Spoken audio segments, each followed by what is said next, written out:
Alright, hey everyone, Ruby here, and today I'm going to make a deck guide. Haven't done one of these in a while, for OTK Demon Hunter. This is the third one I've done for this deck. The last time I did my last OTK Demon Hunter guide, I said maybe I'll do another guide in the future on this deck. We'll see if there's like new cards and stuff. And yeah, there's been a lot of new cards. I honestly didn't think you'd be cutting Skull in this list, like, pretty insane, but yeah, with the new Qestline stuff. This deck can be really powerful. Can hit. I made this tweet where I hit top 200 with it. Yeah, it has really good matchups across the board with my stats.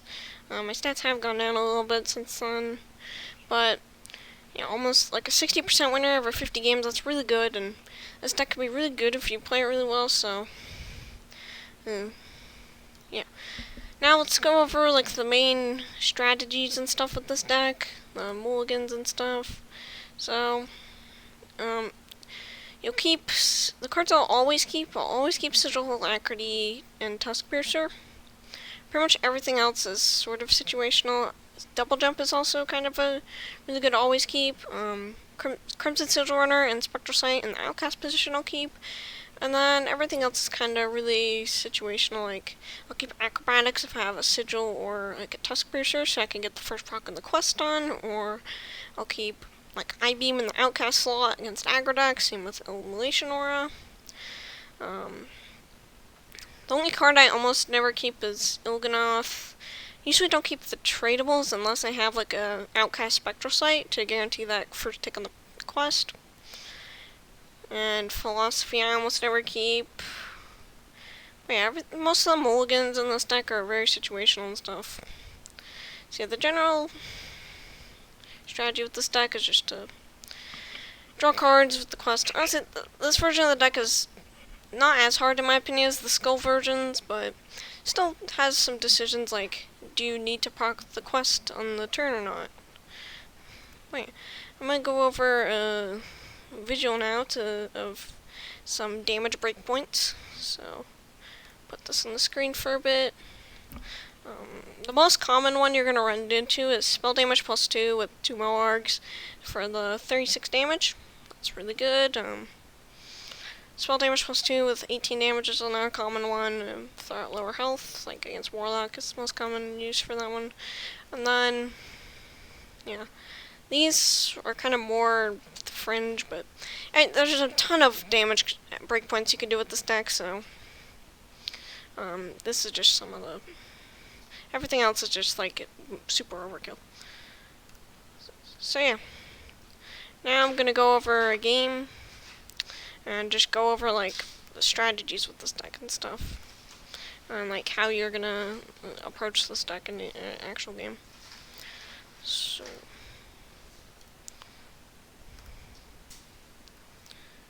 let me get my...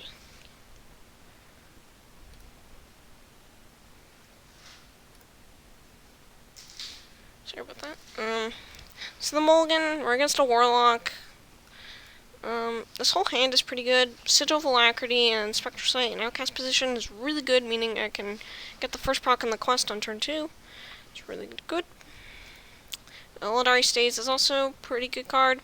This time I'll keep it. It's just a really strong card. Could be very versatile and stuff. Really good. So I'm probably going to play the quest here. Now we have some decisions. Do I count out the Sigil or not? I think I will, because if I go Spectral Sight next turn, I get my first proc on the quest. Very nice. They're probably just going to life tap, I'd assume.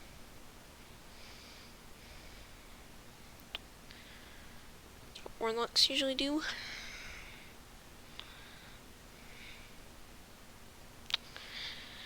So yeah, we can, like, so since that card is not going to get a discount, and the Persistent Peddler is also very weak, we can not play the Spectral Sight, which I think is better.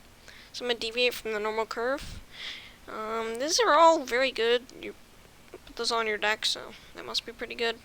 I could play the Persistent Peddler to finish the quest, but I'm not going to hit any discounts. The only card that would be insane to hit was like a Moarg.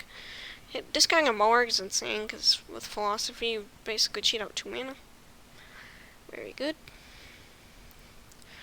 I just life tap. So now I can go Spectral Sight plus Persistent Peddler to trigger the first proc in the quest. Seems very good. Only hit 1 combo piece to discount there, but with the Fellscream Blast, but it's not too bad. I have a ton of cycle with the Tusk Piercer and the 2 double jumps. This game's looking pretty good. This game right now is sort of looking like a Kurtrus game. So you use the final quest reward. If you don't really hit like insane discounts early on, you're probably just gonna go for Demon Slayer Kurtrus and just try and discount your Moargs or Il'gynoth that way. It's a pretty common use. It's a pretty common to use that win condition. Opponent still's not playing a card. They played a card. Crimson Children is really good.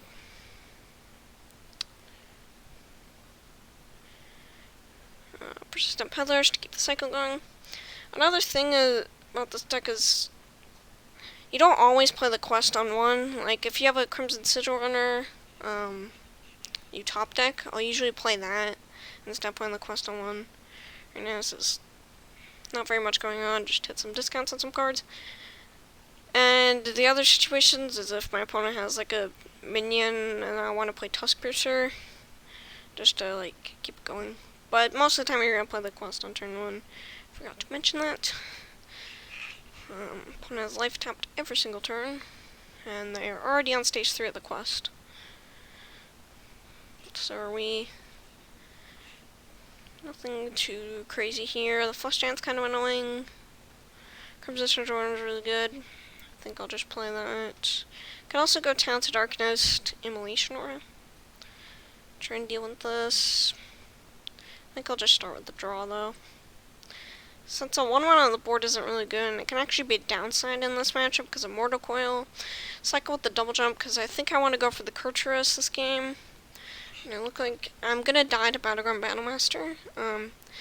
Against Paladin and Warlock, you need to be pretty cautious against Battleground Battlemaster. Only play around it if you can really afford to. Like, if you're gonna lose like your whole combo, like don't play around it. Just gotta hope you win sometimes. But yeah, we have the Kurtrus. This game's looking very good. Also, I don't want to kill the Flush Giant because they can just get an easy raise down and just refill the board, and I would have no way of coming back. If they have like a Drain Soul or something to raise dead it, it's fine. So looks like they're just gonna replay it. Anotheron. Now this is kind of awkward, but the I-Beam draw is really good. So I think I'm just going to play Kurtrus plus I-Beam here. I don't die to Battleground Battlemaster, so. And that deck doesn't really have burst from hand, like maybe a Demonic Assault, but he wouldn't have mana to do that. So yeah, we're in a very good spot. Kurtrus has been played. We're not under too much pressure. We have the 0 mana Fellscream Blasts. Now all we need is Il'gynoth just to win the game. Looking pretty good.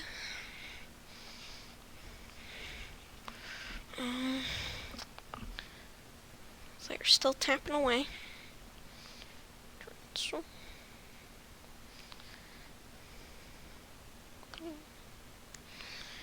Minion's dead. Kind of annoying. They also complete their quest, I believe, which is very annoying. This next turn I'll probably just start with the double jump to get the Philosophy out of my deck, because that's the only outcast card in my deck.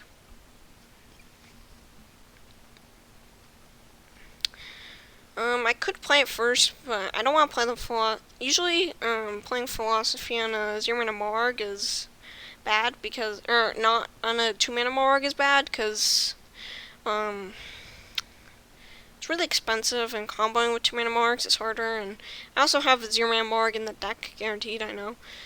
Now, sometimes you just have to Philosophy the 2 mana Moargs, and that's fine. Acrobatics here, really good. Start with the Studies.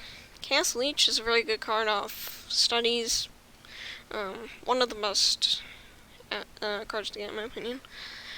Now, if I play the Acrobatics, it's gonna draw me 4 cards, so I'm gonna overdraw, so I think I'm just gonna play the Philosophy here.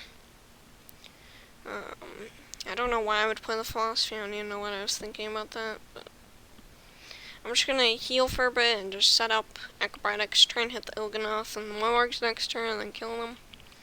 Seems pretty solid. They're probably gonna go for the Tamsin here. But if they do that, and they'll have to kill the Morg as well, so they'll need like a School Spirit or something. I don't know. Soul Rend. So it's really slow, so they're not going for the Tamsin. Unless they have Flesh Giant or something, they're not developing. It's really good for us.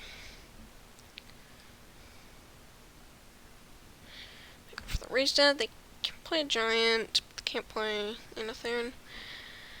Zero Mana Morg, really good. I'm just gonna cycle for Il'gynoth now since I have lethal if I hit it. And we hit it. This deck it's really good. It can consistently combo your opponent on turns 6, 7, 8. I also play Il'gynoth last on the combo turns from now on, because there's an achievement.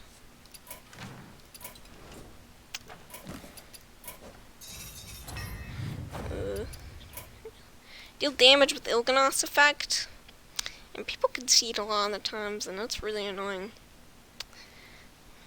But yeah, I like getting progress on this. So yeah, that's pretty much it from the guide. The deck code will be in the description, as usual. This deck is really solid if you can play it at a high level. Yeah. Thanks for watching.